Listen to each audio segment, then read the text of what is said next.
Hello friends and students, मैं हूं सौरभ राठौड़ और आप देख रहे हैं मेरा यूट्यूब चैनल सौरभ राठौड़। इस चैनल को सब्सक्राइब करें। वीडियो पसंद आए तो लाइक, शेयर और कमेंट ज़रूर करें। तो आइए स्टार्ट करते हैं chapter number 1, crop production and management.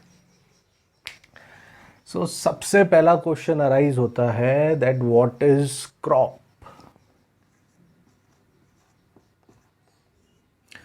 Crop किसे कहते हैं?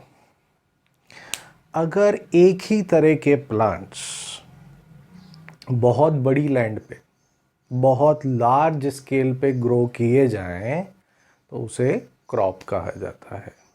Okay, so if the same kind of plants are grown on a same piece of land on large scale, then it is known as crop. Similarly एक और term है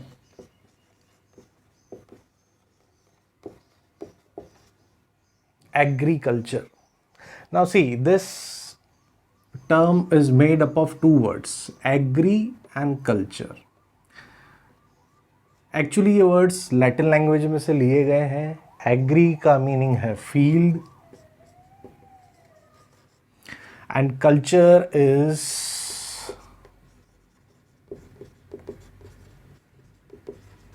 cultivation. Okay, so दोनों words को अगर हम combine करें, so the cultivation of crops on a field is known as agriculture. Okay, now see the title of this chapter, crop production and management. So अभी next question arise होता है कि crop का production क्यों करना है? भाई crops नहीं होंगी तो हमारे पास cereals नहीं होंगे, pulses नहीं होंगी, ठीक है, vegetables नहीं होंगी तो हम खाएंगे क्या? Okay, so for our food requirements crop production is necessary. तो उसके मैनेजमेंट की क्या रिक्वायरमेंट है? Why the management of crop production is required? See, in a country like India the population is too much, है ना, और ये daily population बढ़ती जा रही है, तो खाने वाले लोग बढ़ते जा रहे हैं, बट हमारे पास जो लैंड है एग्रीकल्चर के लिए वो लिमिटेड है। ठीक है, इस लैंड को हम नहीं बढ़ा सकते। ठीक है, लैंड हमारे पास लिमिटेड है, क्रॉप फील्ड्स जो हैं हमारे पास वो लिमिटेड है, राइट। सो इस लिमिटेड लैंड में ये जो पॉपुलेशन की इंक्रीजिंग डिमांड है फूड कंजप्शन की, फूड रिक्वायरमेंट की, उसको कैसे फुलफिल करें? तो उसको फुलफिल करने के लिए हमें सेम पीस ऑफ लैंड में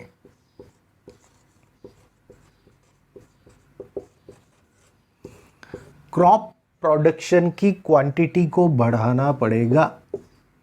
यानी लैंड तो हमारे पास लिमिटेड है, बट उस लिमिटेड लैंड में हम ज़्यादा से ज़्यादा क्रॉप अगर ग्रो कर सकें तब जाके हम हमारी इंक्रीजिंग पॉपुलेशन की जो फूड की रिक्वायरमेंट है उसको फुलफिल कर पाएंगे। ठीक है, तो वहाँ पे मैनेजमेंट की रिक्वायरमेंट आती है। जब तक प्रॉपर मैनेजमेंट नहीं होगा, quantity and quality as well, उसको इंप्रूव हम नहीं कर पाएंगे। इसीलिए मैनेजमेंट भी चाहिए, right, to increase the quantity of crop and to maintain the quality of crop as well. Okay, so quantity of crop का मतलब क्या होता है? हमें यील्ड को बढ़ाना है। Now what is this yield, है ना, 1 स्क्वायर यूनिट एरिया में कितना क्रॉप ग्रो होता है उसे हम यील्ड बोलते हैं। ठीक है, 1 स्क्वायर फील्ड का जो एरिया है उसमें कितना क्रॉप ग्रो होता है उसे हम यील्ड बोलते हैं।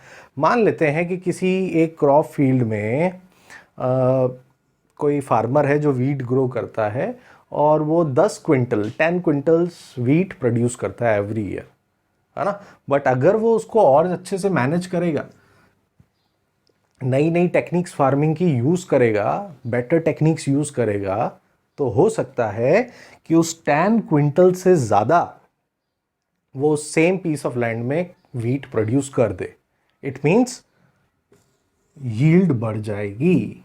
और यील्ड ही हमें बढ़ाना है, क्वांटिटी के साथ साथ क्वालिटी भी हमें मेंटेन करना है। सो क्रॉप प्रोडक्शन तो ज़रूरी है, क्रॉप प्रोडक्शन के साथ उसका मैनेजमेंट भी बहुत ज़्यादा ज़रूरी है। ओके, नाउ अब ऐसा नहीं है कि सारी क्रॉप्स सारे सीजन में ग्रो हो जाती हैं, ऐसा नहीं है, ठीक है। क्रॉप्स की अपनी कुछ रिक्वायरमेंट होती हैं, ठीक है, वेदर कंडीशंस होती हैं, क्लाइमेटिक कंडीशंस होती हैं, उसके अकॉर्डिंगली क्रॉप्स ग्रो होती हैं। तो सीजन्स के बेसिस पे इंडिया में हम क्रॉप्स को दो तरीके से क्लासिफाई करते हैं।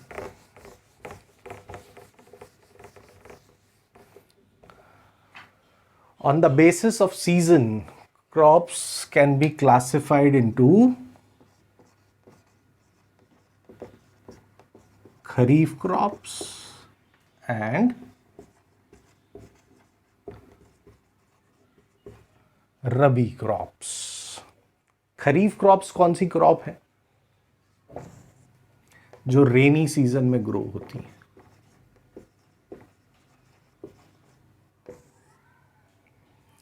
अब थोड़ा सा कॉमन सेंस यूज करो, अगर रेनी सीजन में ये क्रॉप्स ग्रो हो रही हैं, इट मींस इन क्रॉप्स को ज़्यादा वाटर की रिक्वायरमेंट होती है, इसीलिए इनको रेनी सीजन में ग्रो किया जाता है, ठीक है। सो सीजन क्या होता है इसका? In India it is June to September, which is our monsoon season. Okay, तो मॉनसून सीजन में ये क्रॉप ग्रो होती है। अभी ज़्यादा वाटर की रिक्वायरमेंट वाली क्रॉप्स कौन कौन सी हैं? एग्जाम्पल्स, पैडी, जिसे हम राइस भी बोलते हैं, पैडी मीन्स धान। सो धान की खेती होती है, यानी राइस। पैडी को बहुत ज़्यादा वाटर चाहिए। देन सोयाबीन इज एग्जाम्पल, इसको भी बहुत सारा पानी चाहिए, इसलिए मॉनसून सीजन में ही इसको ग्रो किया जाता है। ग्राउंडनट, मूंगफली जैसे हम बोलते हैं, बहुत ज़्यादा पानी चाहिए इसको भी, है ना। तो ऐसे बहुत सारी क्रॉप्स हैं, एटसेट्रा।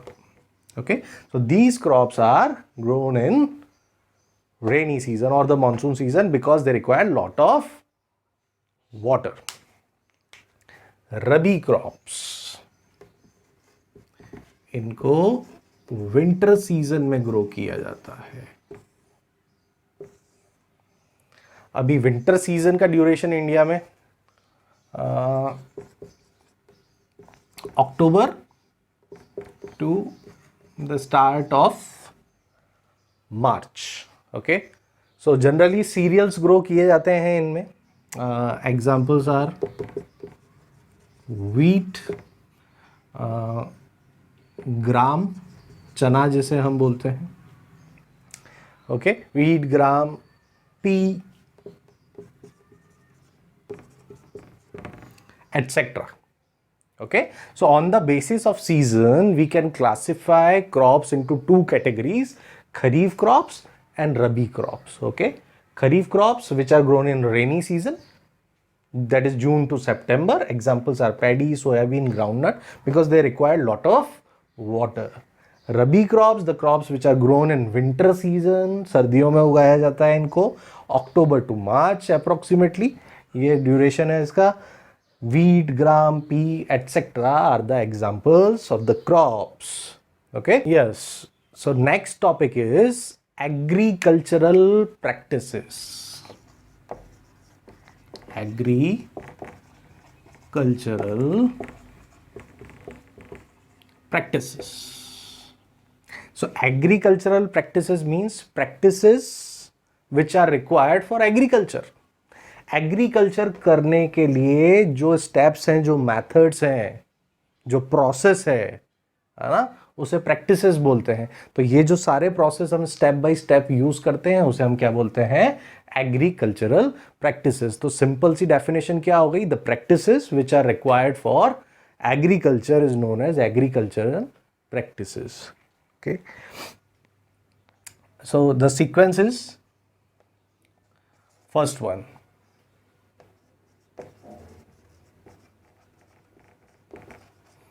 Preparation of soil. तो पहले जिस क्रॉप फील्ड में हमें क्रॉप्स ग्रो करनी है वहां की सॉइल को एग्रीकल्चर के लिए प्रिपेयर करना पड़ता है, उसे बोलते हैं हम प्रिपरेशन ऑफ सॉइल। एक बार जब सॉइल अच्छे से प्रिपेयर हो जाता है उसके बाद क्या किया जाता है, बीज डाले जाते हैं, सीड्स डाले जाते हैं, ठीक है। उस प्रोसेस को हम बोलते हैं sowing.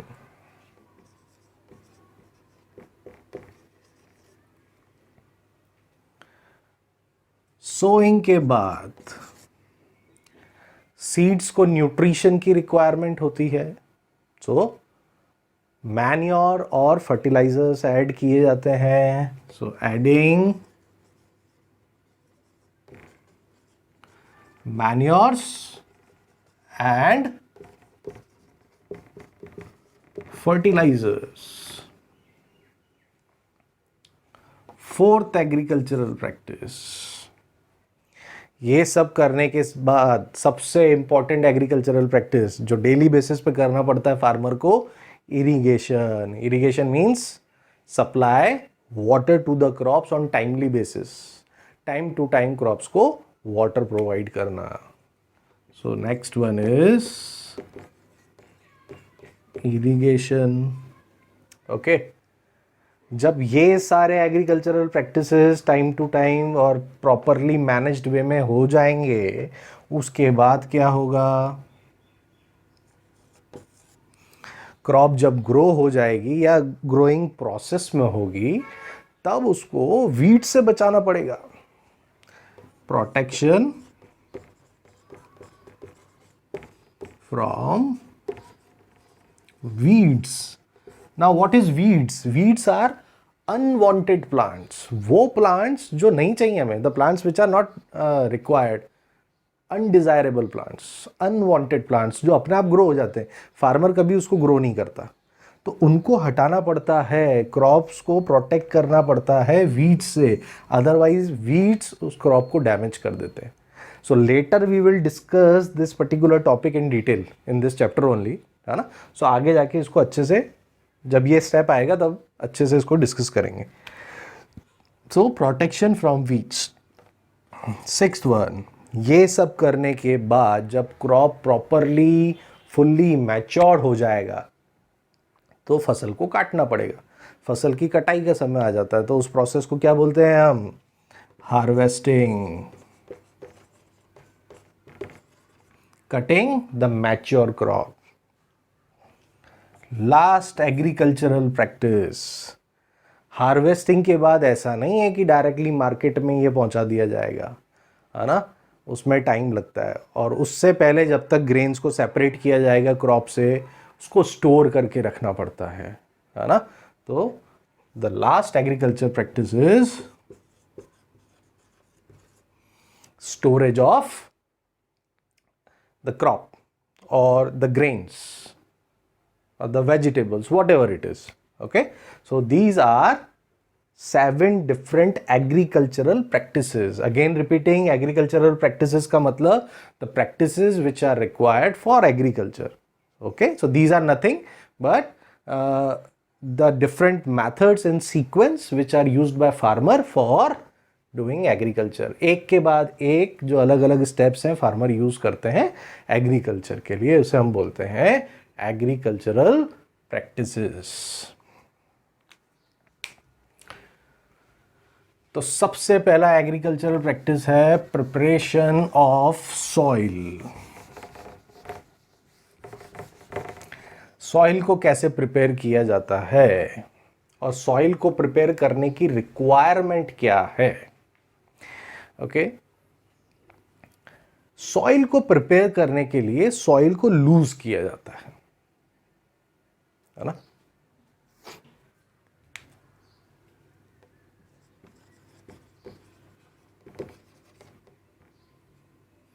Loosening of soil, soil को लूज किया जाता है, इस प्रोसेस को हम बोलते हैं टिलिंग और प्लोइंग, है ना। टिलिंग और प्लोइंग, प्लोइंग का मतलब होता है खेत को जोतना, ठीक है। हल चला के क्रॉप फील्ड का जो सॉइल है उसको खोदा जाता है, ठीक है, उसे बोलते हैं प्लॉइंग। और प्लॉइंग की जगह उसे टिलिंग भी बोल सकते हैं। और ये क्यों किया जाता है प्लॉइंग और tilling? To loose the soil, soil को लूज करने के लिए, ढीला करने के लिए। अब ऐसा करने से क्या होता है, what is the requirement of doing this, है ना। तो इसके क्या क्या फायदे हैं? पहला, प्रिपरेशन ऑफ सॉइल से क्या होता है, it allows roots to penetrate deep into the soil. It allows roots to penetrate deep into the soil. अगर हम लूज कर देंगे सॉइल को प्लोइंग प्रोसेस यूज करके, तो जब हम सोइंग करेंगे यानी बीजों को डालेंगे, तो उनकी रूट्स पेनिट्रेट, पेनिट्रेट का मतलब टू मूव इनसाइड समथिंग, है ना। तो वो जमीन के अंदर डीप, दूरी तक चला जाएगा रूट्स। इससे क्या होगा, इससे प्लांट को प्रॉपर न्यूट्रिशन मिलेगा, ठीक है, और प्लांट बहुत स्ट्रांगली सॉइल उसको होल्ड कर लेगा, ठीक है। So this is one of the advantage of ploughing a field और the loosening of soil. Second advantage, it helps in growth of microbes और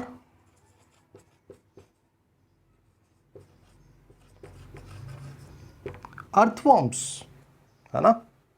माइक्रोब्स जो माइक्रो ऑर्गेनिजम्स हैं एंड अर्थवॉर्म्स हैं, उनकी ग्रोथ में इसको हेल्प मिलती है अगर हम टिलिंग या प्लोइंग करते हैं, सॉइल को लूज करते हैं।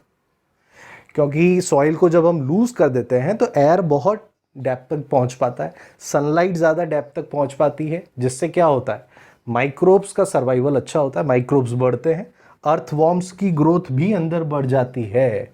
और हम ये जानते हैं कि माइक्रोब्स और अर्थवॉर्म्स ह्यूमस बनाने में हेल्प करते हैं, है ना। ह्यूमस पता है ना, हमने जूनियर क्लासेस में पढ़ा है हमने। The top soil contains humus, इसमें बहुत सारे न्यूट्रिएंट्स होते हैं।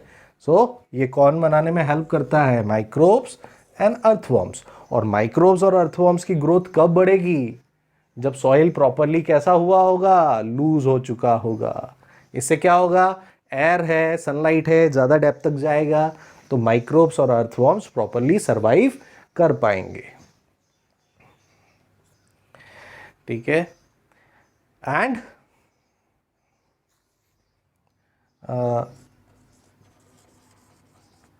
better air circulation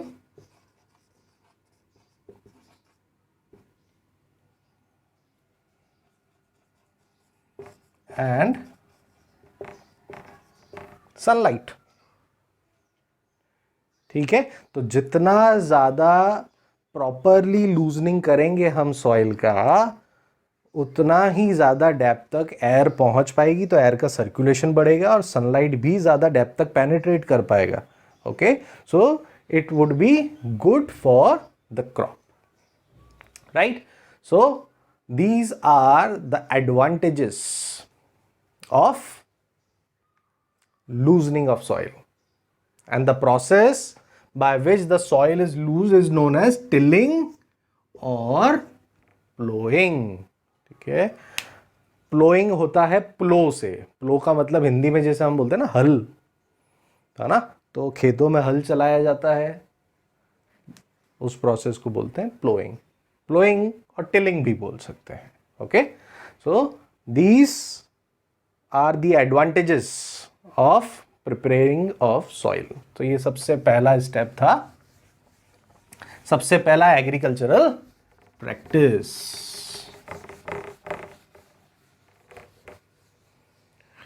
ठीक है। अब एग्रीकल्चरल प्रोसेसेस करने के लिए हमें अलग अलग तरह के टूल्स की रिक्वायरमेंट होती है। उन टूल्स को क्या बोलते हैं हम? Agricultural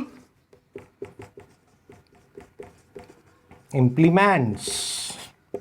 What are agricultural implements? Tools which are required for agriculture, है ना। सो वो औजार, वो टूल जिससे हम एग्रीकल्चर का प्रोसेस करते हैं उसे हम बोलते हैं एग्रीकल्चरल इंप्लीमेंट्स। तो प्रिपरेशन ऑफ सॉइल के लिए कौन से टूल्स यूज में आ रहे हैं? प्लो, जिसे हम हल बोलते हैं हिंदी में। ठीक है, आपने देखा होगा कुछ ऐसा स्ट्रक्चर होता है इसका।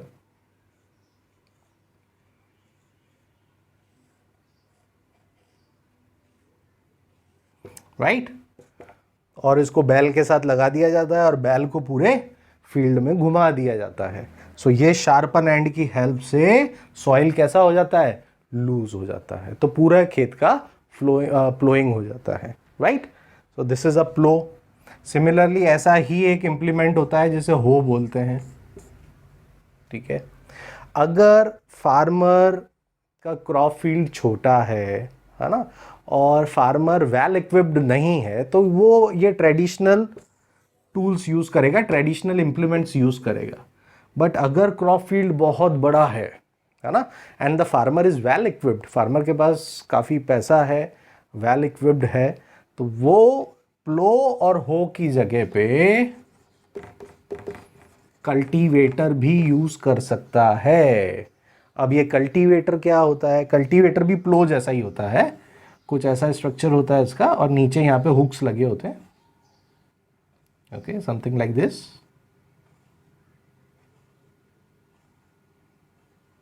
और इस पार्ट को ट्रैक्टर के साथ अटैच कर दिया जाता है पीछे।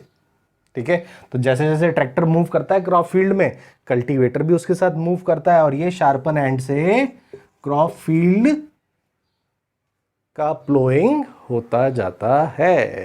ओके, सो एग्रीकल्चरल इंप्लीमेंट्स का मतलब क्या हुआ? Tools which are required for agriculture are known as agricultural implements. Okay,